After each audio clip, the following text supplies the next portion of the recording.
Education, a fundamental of society. The United States prides itself on access to education on many levels.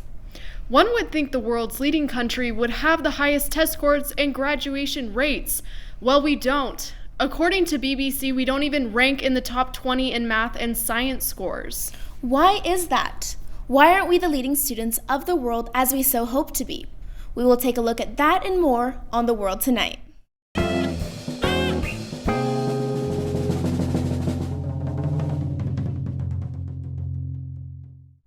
Thank you for joining us. Many educational problems are due to money, or the lack thereof. Let's first take a look at issues on a local level. We are joined by our local correspondent, Afiq Hisham. Thank you, Rachel. I want to start off by talking about how WSU has recently come under fire for poor budgeting and the athletic department's $13 million deficit in 2015. They, like other universities, have obvious unbalanced spending. When President Kirk Schulz took office, he set to work on managing the budget left over from the previous administration.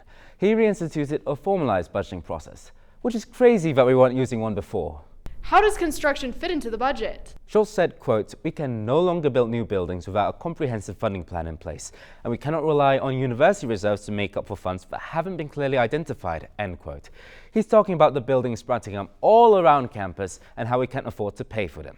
Two of the colleges within the university are in debt. But no, we need to put sleeping pods in a new lounge building because priorities. The 2015 for 2017 operating budget doesn't even mention funding for extracurricular activities, vital for gaining experience. With some of the colleges headed towards debt, there have been many cuts and changes in order to avoid the red. We don't even have a director for the show anymore. They replaced him with a goat wearing a hat. I like him way more than our old director, if I'm being honest. So do I. But look, we love our school and all it provides for us. But there has been a great mismanagement of funds over the years. If we're going to drive to be one of the top 25 public research universities, then there needs to be a change. We need to find the money for things like student media, professor salaries, technology, and much, much more. Thanks, Afiq. Now let's talk about community college. You may think it's just for your smelly cousin who rides a skateboard everywhere and still thinks The Simpsons are funny, but it is actually a legitimate place to get an education. We are joined by our national correspondents, Jacob Grinneman and Eli Clayton. Many go to community college to ease into life after graduating high school, or working or supporting a family while studying. Others go for the first 2 years of their higher education. According to the National Association for College Admissions Counseling, over half the students enrolled in community college plan to transfer to earn a higher degree. Classes at community colleges are often smaller. Students get a more personal education compared to universities that have classes of over 300 people. Half of them are watching dog videos on their laptops while the ancient professor drones on about the mitochondria. It's the powerhouse of the cell, you know. Then there are vocational schools. They focus on specific, career-oriented programs to be finished in 2 years or less. Some careers include plumbing, vehicle repair, cosmetology, electrical maintenance, and others. Without these workers, all you university students wouldn't have your cars your parents bought you, or your douchey undercuts from people who went to school to learn how to make and fix douchey undercuts. Just because you're getting a degree in business doesn't mean you're above the person who went to welding school. Both educations and careers are important to their own way. Now, there are more kinds of schools outside of public schools, aren't there? Yes, in fact, charter schools are a popular alternative to public high schools. Some parents in the U.S. are taking another route in their children's educations. 42 states and D.C. have charter schools, which happens to be the number of states most of the school students think there are. They are federally funded, privately run public schools. Kind of like the Avengers, but with less mediocre comebacks and explosions. The first charter school opened in Minnesota in 1991. Since then, they have grown exponentially. According to the National Conference of State Legislatures, there were nearly 6,000 charter schools nationwide in the 2012-2013 school year. Charters have developed a controversial image for their academic underperformance and siphoning of public schools' funding, which begs the question, why are the charters taking funding? Simply put, because the chickens are crossing the road. When a child is taken out of public school and placed into a nearby charter school, the funding that was going to the student at the public school follows the student to the charter. Thus, the public schools, which are often already suffering, lose even more finances. Now, charters are not all bad. Only a few have been shut down or restaffed for fraud, and only one has gone out of business for also being a nightclub. Truly, only a handful have been shut down in the middle of the school year without warning. It really isn't that bad. In all seriousness, charter schools have been shown to work, in spite of many issues. According to 16 National Alliance for Public Charter Schools studies, 15 of them found charter schools outperform their traditional public school counterparts. One Stanford University study found charter schools do a better job of teaching low-income students, minority students, and students who are still learning English than traditional schools. Nevertheless, it's clear that an education system that allows any schmuck to open their own school and pass out knowledge may need some more regulations to be truly successful. Thanks, Jacob. And when it comes to regulations regarding education, like most things, it's the government doing the enforcing. Whether we like it or not, politicians' choices literally govern our lives. That's not to say it's necessarily a bad thing. Democracy is a key function of many countries around the world. Still, for better or for worse, the decisions made often have a huge impact on institutions. Those in education are no exception. From curriculum to budget, politicians influence educational facilities. Bills such as the No Child Left Behind Act come to mind. The bill emphasized academic achievement through standardized testing, among other things. However, politicians can overstep their boundaries, something that was recently apparent in Canada of all places, the hunky-dory land of maple syrup, moose, and hockey. On October 17th, British Columbia's education minister, Mike Bernier, fired all 9 democratically elected Vancouver School Board trustees. He fired them for failing to pass a budget last June, just hours before the trustees were expected to pass a balanced budget. While the Vancouver School Board rejected the budget proposal from the BC government for its negative long-term impact, Bernier wrote it was a, quote, misplaced focus on political tactics. Right. So Bernier accuses the school board of political misconduct, then he uses his political authority to fire the entire board?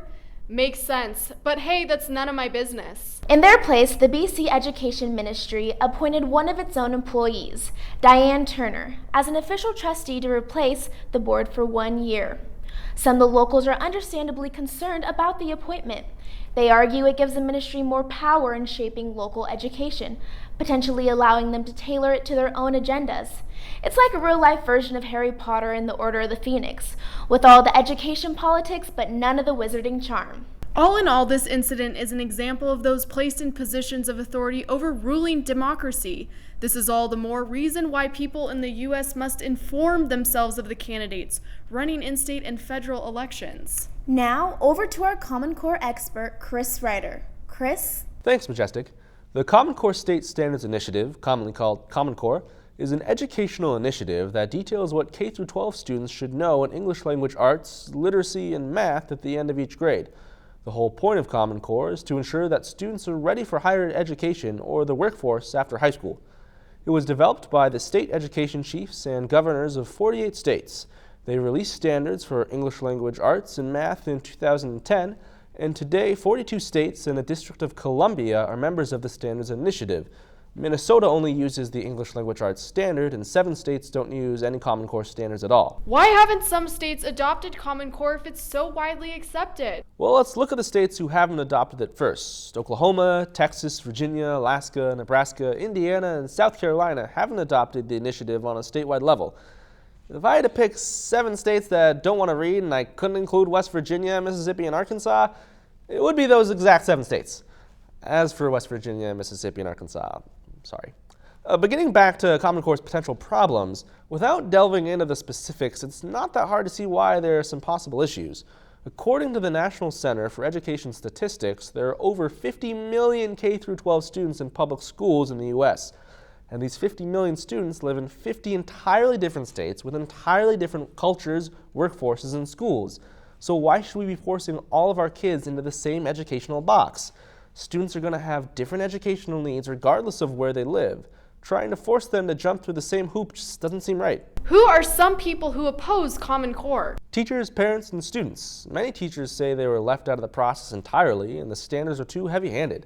It seems a little ridiculous to be forcing teachers, principals, superintendents, and state boards of education to impose standards that they themselves didn't develop. You never ask them to enforce education standards that a coyote came up with. And another large criticism is its lack of consideration for non-traditional learners, which is a legitimate concern. People learn in different ways. Some people can't understand by reading or hearing things. They have to see things. For instance, someone might hear me talk about how awful Common Core is, but they might not understand it until they actually see how awful it is. Teachers have also said it focuses too much on teaching students how to take a test opposed to actually teaching them applicable things.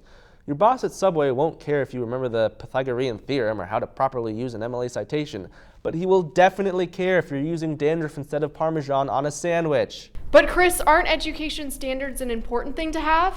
How else can we measure what students know and should be learning? Yes, we should have basic standards when it comes to education, but it shouldn't come at the cost of stifling creativity and individual growth. Living in a diverse country with a diverse job market requires diverse students. And even though Common Core is at its whole core a good thing, its implementation hasn't yielded strong results for American education. Oh, and one last thing. Even Donald Trump is against it. Out of all the things he hates, even Common Core made it onto the list. So if there's one thing that Donald Trump should deport, it's Common Core. Rachel, Majestic, back to you. Thanks, Chris. The rising cost of education has been a serious issue for political candidates and voters for years. College affordability is one of the main planks in the Democratic Party's platforms, and it's one of the young voters' greatest concerns. Tuition, fees, and room and board had more than doubled in the last 30 years. According to the Institute for College Access and Success, 70% of graduates in 2014 had student loan debt, an average debt of nearly $30,000. While the cost of college and student loan debts have risen at high rates, wages have not. So American students are now paying more money to go to college and coming out with more debt, all while making less money at jobs that require more education. Many politicians, including Senator Bernie Sanders, have pointed to European nations as a model for easing the burden. Countries like Germany, Sweden, Denmark, and Norway offer versions of free college, but they have a different way to achieve free college. These countries have significantly higher income tax rates than the United States. The United States spends more on elementary and secondary education than any other country in the world. Despite this, the U.S. doesn't have a very high ranking in education. In Pearson's Education's 2014 Global Education Performance Report, the U.S. was ranked 14th. South Korea, ranking first, spends considerably less than the United States. Finally, we want to end the night tonight looking at one of the many outside factors that impacts education: social status. Students from high-income families have outperformed those from low-income families for years. It's evident the income achievement gap between the rich and the poor exists and has grown. The American family has changed drastically in the past 4 decades. Children raised in high-income families are increasingly likely to be raised by 2 parents, both with college degrees. On the opposite side of the spectrum, low-income children are more likely than ever to be raised by a single mother with a low level of education. The fundamentals at home play a large role in the income achievement gap. Today's economy has become increasingly divided into 2 sections: a low-skill, low-wage sector with service jobs and routine production jobs, and a high-skill, high-wage sector with jobs in engineering and financial analysis. Pathways to the middle class for workers with just a high school education are few and far between. As a result, educational success has become increasingly essential to economic success. In 2020, 2/3 of jobs will require some college background. This is worrisome because far fewer students who grow up in poor households go to college. Students from households that earned less than $35,000 represented just 10% of all the degrees awarded. It's important to note socioeconomics play a vital role. If we want to address the issues within the American education system, we also need to address all the other factors that have an impact as well. This is what education looks like both domestically and abroad, and these are the problems facing education. This is The World Tonight.